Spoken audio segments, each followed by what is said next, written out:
नाजरीन, आप देख रहे हैं रियासत का मशहूर व मकबूल यूट्यूब चैनल बज़्म आईना। वकील साहब पोस्ट सैयद कुदरतुल्लाह क़ादरी वकील साहब एक बार फिर करनूल की इंतहाई ज़रूरी अहम ख़बर के साथ आपके रूबरू हाजिर हूँ। ख़बर यह है कि आज YSRCP पार्टी कायदीन कैडर्स ने मिलकर एक बहुत बड़ा जुलूस तेलुगुदेशम पार्टी कायदीन और तेलुगुदेशम पार्टी के जो रेड बुक की सियासत चल रही है उसके ख़िलाफ़ एक पुरज़ोर एहतजाज किया।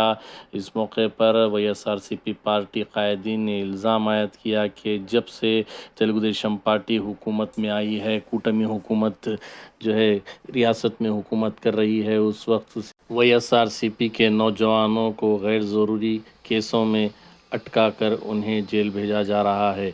इसके ख़िलाफ़ YSRCP ने पुरज़ोर एहतजाज किया। इस मौके पर करनूल ज़िला YSRCP के सदर SV मोहन रेड्डी, इसी तरीके से बहुत सारे कायदीन भी शरीक रहे, जिनमें एक्स MLA करनूल हफीज़ ख़ान और Ahmed Ali Khan YSRCP city president भी पाए गए।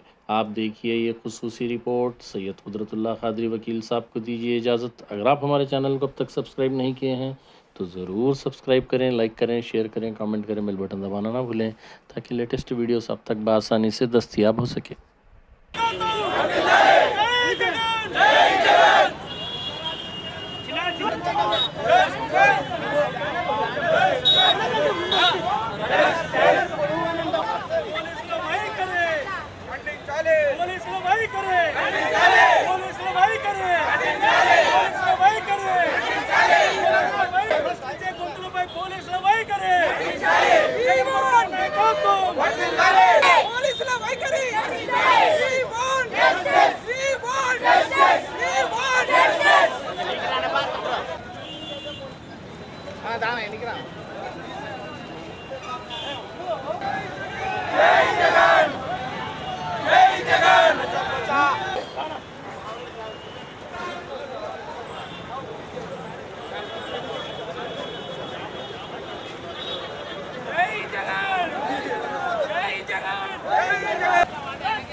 దయచేసి అందరికి చెప్తున్నాను,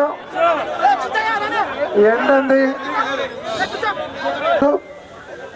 యూత్ వింగ్ అధ్యక్షులు ఆయన పోలీస్ హరాస్మెంట్ ఎక్కువ చేస్తుంటే కత్తితో చేయి కోసుకొని మనం అక్రమంగా కేసులు పెడితే వీళ్ళు తిరగబడతారు, గమ్మున ఉండరు, అవసరమైతే ఏ స్థాయిలైనా పోరాటానికి సిద్ధమవుతారు అనేటువంటి ఒక మెసేజ్ మనం ఇవ్వకుంటే ఇంకా రాను రాను ఎక్కువైతాయి.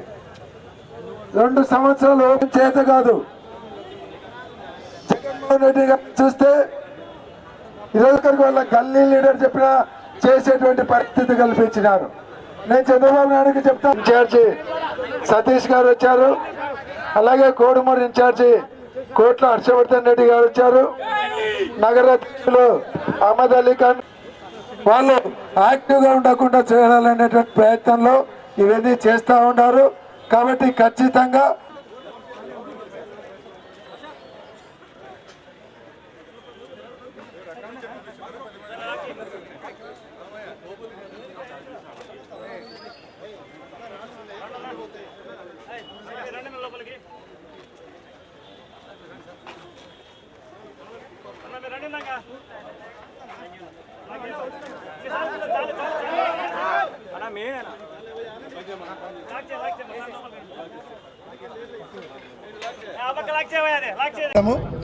ఇవన్నీ ఆ టార్చ్ ఇంతకుముందు తీసుకుపోయి కొట్టడము, ఒక ఫిజియోథెరపీ డాక్టర్ మీద ఆయన మీద ఒక నాట్సారా కేసు పెట్టడము, తర్వాత మా కార్యకర్త తమ్ముడు ఆత్మహత్య చేసుకుంటే సూసైడ్ నోట్లో ఉంటే కూడా తిలక్ అనేటువంటి వ్యక్తి పేరు, అతని మీద ఎటువంటి యాక్షన్ తీసుకోకపోవడము, మా సోషల్ మీడియా కార్యకర్తలను వేధించడము, కేసులు పెట్టడము, ఇట్లా పోలీసులను అడ్డం పెట్టుకొని తెలుగుదేశం పార్టీ వాళ్ళు చేస్తున్నటువంటి అరాచకాలకు 2 సంవత్సరాలు ఓపిక పట్టాము.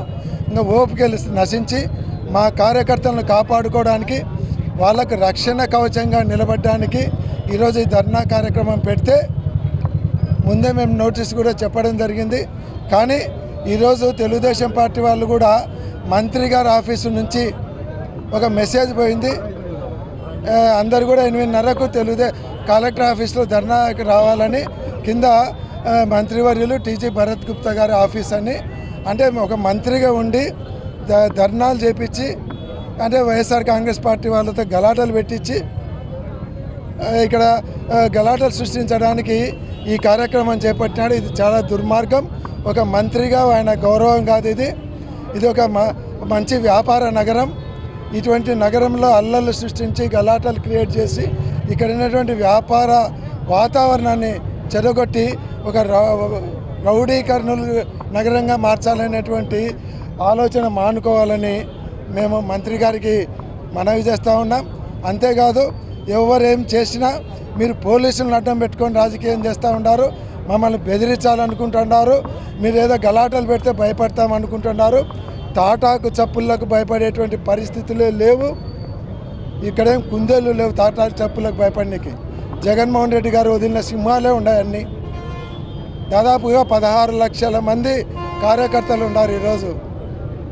కాబట్టి ఎవరు భయపడే పరిస్థితి లేదు. మా కార్యకర్తలను కాపాడుకోవడానికి ధర్నాలు చేస్తాం, పోరాటాలు చేస్తాం, అవసరమైతే జైలుకు పోతాం, ప్రాణాలు ఇవ్వడానికి కూడా వెనుకం చేయమని తెలియజేస్తూ ఉన్నాం. మరొక్కసారి మీరు ఇట్లా ఘర్షణ వాతావరణం సృష్టిస్తే మీకు ప్రజలే బుద్ధి చెప్తారనే విషయాన్ని గుర్తుపెట్టుకోవాలని తెలియజేస్తూ ఉన్నాం. పైన మీ స్పందన ఏముంది అని అడిగితే, నేను మంత్రి గారిని అడిగిన, సార్ మీరేం సార్ అంత ఖాళీగా ఉన్నారా, మీకేం పనులు లేవా, మీకు ఒక శాఖ ఇచ్చినారు కదా సార్ పని చేయమని, ఆ పనులన్నీ సాధించుకొని ఈ పిల్లోని మీద ఎందుకు పడినావు సార్, నువ్వు తప్పు కదా సార్, నీకు 10 మందికి మేలు చేసేదానికి, ఈ కర్నూలుని అభివృద్ధి చేసేదానికి మంత్రి పదవి ఇస్తే ఆ పిల్లోడి పైన పగ తీర్చుకునేదానికి నీ మంత్రి పదవిని వాడుకుంటాను కదా సార్, తప్పు సార్ అని చెప్పి నేను మీ మీడియా వాళ్ళకి చెప్పిన. చెప్తేనే ఈ టీడీపీ వాళ్ళు ఏం చేసినారు, పొద్దున్నే ఇదే సెంటర్కి వచ్చినారు.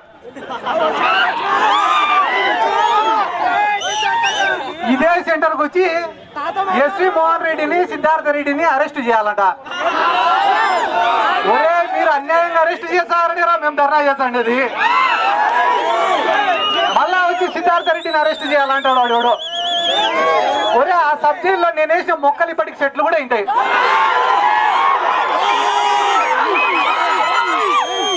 మళ్ళా కొత్తగా వచ్చి వీళ్ళు నాకు సబ్జెక్ట్ని పరిచయం చేస్తామంటే ఇక నవ్వేదానికే ఏడ్చేదానికే ఇవన్నీ సిగ్గుండాలన్నా. వాళ్ళ బతుకులకు కొంచెమన్నా రోషం, మానం, మర్యాదలు ఉండాలా. ఎస్వి మోహన్ రెడ్డిని అరెస్ట్ చేసినా ఒక అర్థం, సిద్ధార్థ రెడ్డిని అరెస్ట్ చేసినా ఒక అర్థం కాదన్నా. అమ్మాయి కూడా ఆ పిల్లోడు సతీష్ అనే పిల్లోడిని రోజు స్టేషన్ కాడికి తిప్పుదంటే మన ఇళ్లలో పిల్లలు లేరా అన్న. ఒక పిల్లోడు చచ్చిపోతే ఆ కుటుంబంలో ఎంత క్షోభ ఉంటుందో వీళ్ళకేం తెలుసా నా డబ్బు నెటోళ్ళకి. మాట్లాడుతుంటే భయపడాలా, ధైర్యంగా అనర్గళంగా అతనికి జరిగిన అన్యాయాన్ని చెప్పుకుంటూ ఈ ప్రభుత్వాన్ని ఎండగట్టినాడు. అంటే ఆయనలో ఉండే నాయకత్వ లక్షణాలను బయటికి తీసింది కూడా తెలుగుదేశం పార్టీ వాళ్ళే అని చెప్పి ఈ సందర్భంగా నేను తెలియజేసుకుంటూ, ఎన్ని పనులన్నా రైతులకు రేట్లు లేక కొట్లాడుకొని చచ్చిపోతున్నారు, ఆత్మహత్యలు చేసుకొని చచ్చిపోతున్నారు సార్. అదే అన్న నేను చెప్పేది. వెనకపక్క చూడు భూములు కబ్జా చేస్తున్న టీడీపీ వాళ్లకు బుద్ధి లేదు. అమ్మా నేను చెప్పినా కదా నా మీద కొట్టాడుతుంటమ్మా నువ్వు. అదే చెప్తానమ్మా. కాబట్టి వీటన్నిటిని సాధించుకొని మంచి పాలన వైపు వీళ్ళు వస్తే బానే ఉంటది. ఈరోజు పొద్దున్నే ఒక పెద్ద మనిషి కూడా చాలా పెద్ద వార్నింగ్ ఇచ్చినాడు అన్న, నాకు ఖబర్దార్ అన్నాడు.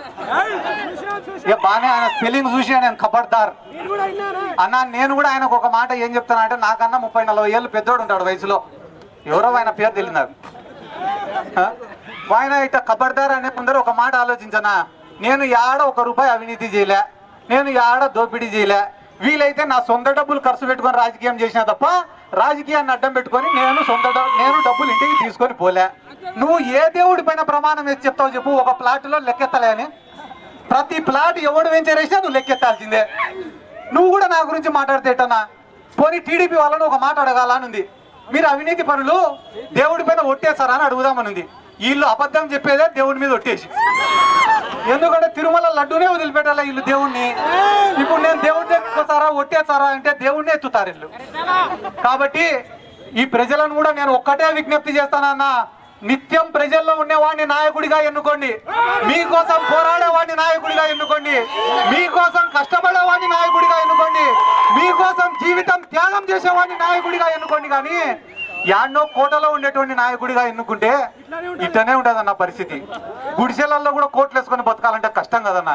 కాబట్టి ఒక నాయకుడిని ఎన్నుకునేటప్పుడు 1కి 10 సార్లు ఆలోచించి ఎన్నుకోవాల్సిందిగా మిమ్మల్ని అందరినీ కోరుకుంటూ, ఈ రోజు ఒక్క పిలుపుతో ఒక పిల్లోడికి మద్దతుగా ఇన్ని వేల మంది వచ్చినందుకు ప్రతి ఒక్కరికి నా శిరస్సు ఉంచి నమస్కారాలు తెలియజేసుకుంటూ, ఎల్లప్పుడూ ఇంత గొప్ప కార్యకర్తలు మాకు దొరికినందుకు మీకు అందరికీ రుణపడి ఉంటామని కూడా ఈ సందర్భంగా తెలియజేసుకుంటూ సెలవు తీసుకుంటాను.